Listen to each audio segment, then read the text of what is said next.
Oh, I'm sorry. Looks like you caught me listening to my favorite tune, 440Hz test tone, 10 hours. But anyway, welcome to the Nothing Review. My name is Wyvon, and today we're going to be reviewing the game that started it all, so to speak, Mega Man the first one, which went on to spawn such beloved titles as Mega Man 2, Mega Man 3, Mega Man 4, Mega Man 5, Mega Man 6, I Have No Mouth and I Must Scream, and Mega Man Soccer. This review will also be doubling as a mukbang, because I'm fucking hungry. In the heart of the NES era, when most games were slapped together, poorly aged 2D platformers, Mega Man switches things up a bit by being a slapped together, poorly aged 2D platformer. However, it does offer one novelty to the standard gameplay loop. Rather than a set of linear levels with steadily increasing difficulty, it instead chooses to answer the age-old question: what if rock, paper, scissors had hand-to-hand combat? Granted, some of us have already found an answer to that question, but this is a possible answer. Now, most of the later games in the series would have a intro stage or cutscene of some sort, but apparently that technology did not quite exist yet, so Mega Man 1 just sort of slaps you with a title and absolutely nothing else. Now, Mega Man 1 actually does have quite a lot of differences from every single other game to come after it. For example, going to the stage select screen, we're granted a grand 6 stages to choose from. Now, I know what you're thinking. 6. Much like 666, the Mark of the Beast, Satan, the Devil, Lucifer. Close.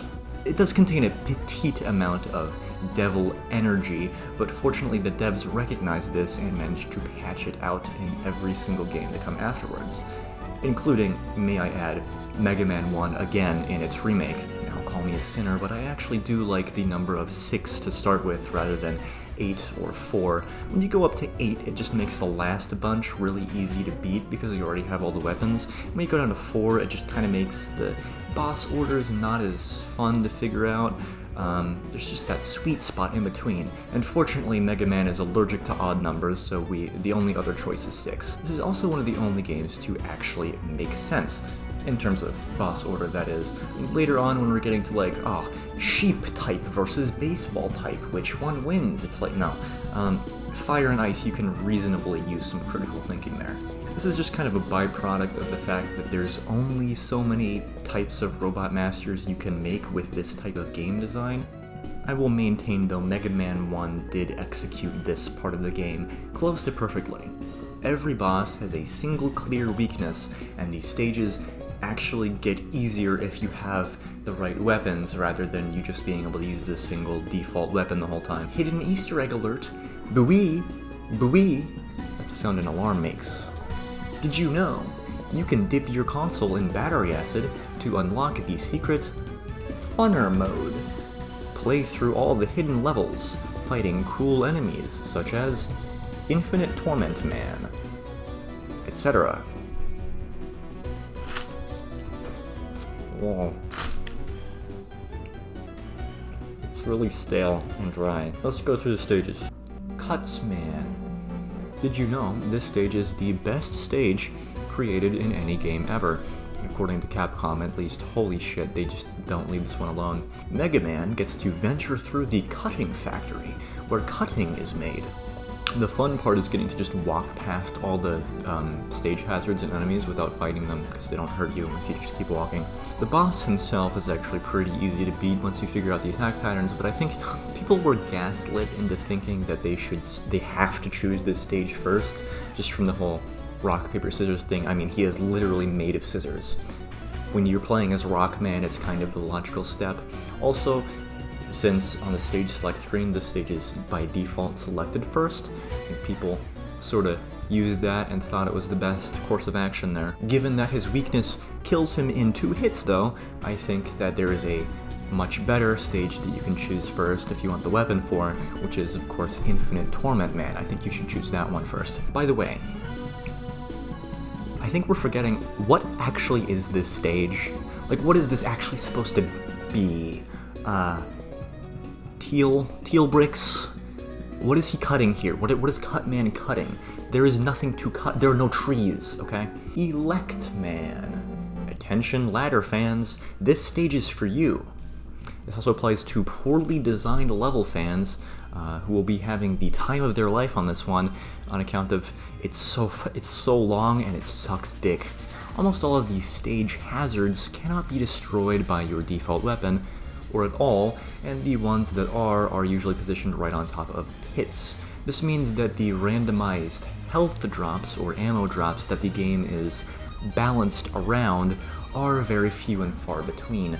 In fact, Mega Man 1 had this thing going where the area right before the boss had a whole bunch of low-level enemies that you could destroy to farm for health or ammo in case you ran out and you need some.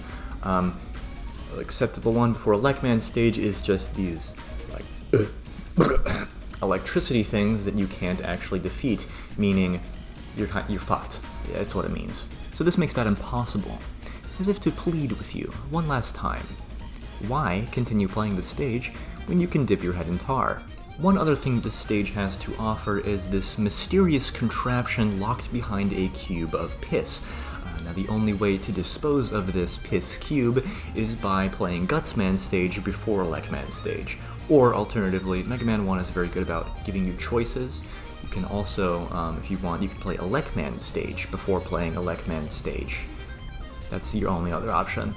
But once you get inside, you get the Bagnet meme, which is a hidden extra weapon that you can use to make some parts of the game way too easy and other parts actually possible.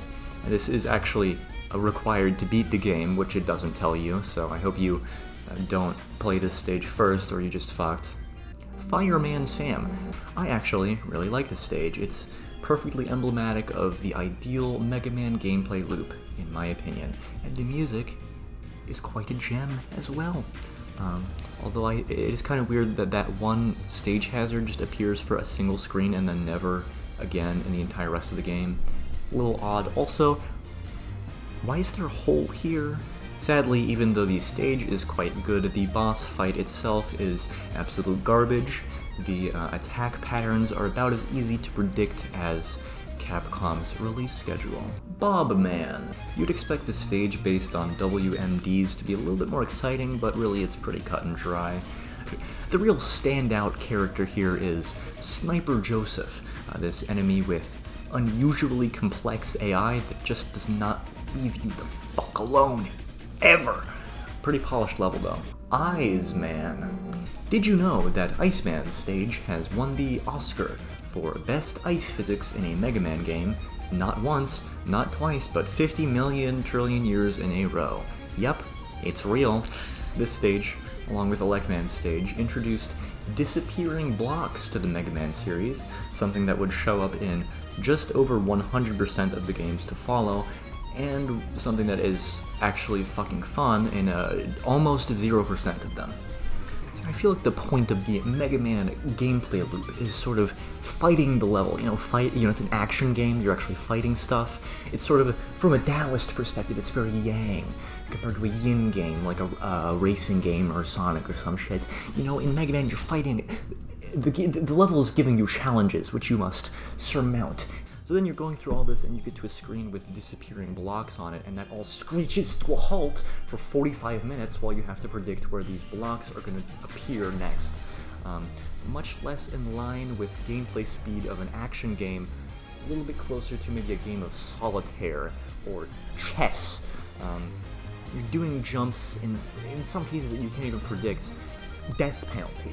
And before you say, I'm going to get people saying this, before you say skill issue, yeah, the stage is still good though, because if you do a rain dance in the right spot, it pleases the fun gods who bless your game with just a little extra treat, just a little extra pick 'em up. Either that or just crash the game immediately. Still fun though. Glutes Man, probably the second best robot master movie based on a human organ, right under Pancreas Man. My favorite. Now, this stage is neat because there's a massive difficulty spike at the beginning, and the rest of it is just like boring. I am, however, a fan of Pickle Man, which is this enemy that takes way too many hits to defeat, and it's just a massive drag. That is its canon name, by the way, Pickle Man. That is official. This is another enemy that appeared in the fan favorite stage, Pancreas Man. Now, after the 6 main stages, the next step in the game is to go on to dox and swat Dr. Wily, which you're going to be doing by walking up to his house and just sort of ripping a fucking hole in it, and then just sort of waltzing in to track and kill him. Now, I like this part in particular, not just because of how fun it is, but also just sort of seeing, just me personally seeing my traits represented in media. It always feels very nice. It's very relatable to me. I think a lot of us have sort of Dr. Wiley's in our own lives that we, can sort of relate this to, that we've done this with, and will continue to do so in the future. Now, after playing through about half of this level and then just using the magnet beam to cheat through the other half, we get to the very first boss in the Mega Man franchise to be named after a racial slur. Hopefully one of many. So, the Yellow Devil is impossible to hit normally while he's shooting his load all over you at the speed of sound, but as soon as his eye appears, he becomes vulnerable to hit. It is very difficult to anticipate where each block will appear from, but a skilled player can sort of memorize the attack patterns and then maneuver through them like Neo in the Matrix. Now you will notice that I said a skilled player and not me. That's because memorizing this fight is a massive waste of time, and I highly recommend cheating. Now most of the Wily stages after that are pretty boring, very shite art, a very rancid public bathroom color palettes, and the game design is just painful. That's okay though. You get to fight Metroid in one of them, you get to fight your own inner demons or something. This is a metaphor for depression, or something, I guess. And then we get to the final boss, where you get to kill another human. You get to the final stage, you get to fight Wily. He comes up in this weird-looking car, and you fight him, and then the game's over. And Dr. Wily promises to never be bad again, always be a good boy, and then that's the end of the franchise. They never made another one after that. That was the end of it. I'm actually joking, guys. That was sarcasm. They made a bunch of Mega Man games after that, but they shouldn't have. They should have ended it there. I fucking hate Mega Man. Anyway, overall, Mega Man is alright. It's like the gameplay and general presentation are pretty rough, just because, like, it's a platformer from 1907 or whatever. It's just gonna, it's either this or Pong, pretty much. But on the other hand, sometime after this, Capcom just shat themselves and forgot how to do boss weaknesses. So, like, this is still the only game that exists with a functioning gimmick. And it still has pretty good replay value because of that. I'm gonna say for a rating, probably a 10.3 out of 10, which is a 7. Well, actually, I guess the -3 is still part of the hundreds place, then maybe not. Be like a 10.30, which is 7. Maybe, unless it's -20. Really not sure. I don't think you can do negatives that way.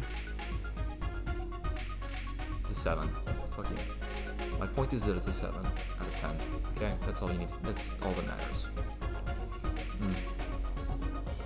This is really fucking stale, by the way. How do you guys like this mukbang? How you guys feeling about this? You know, Go-Gurt needs to get on this, okay? Like the dip and squeeze ketchup. You can just drink this, like no one can stop you. It's actually really good, I'm serious. Like, I like tomato soup or whatever. It's basically the same.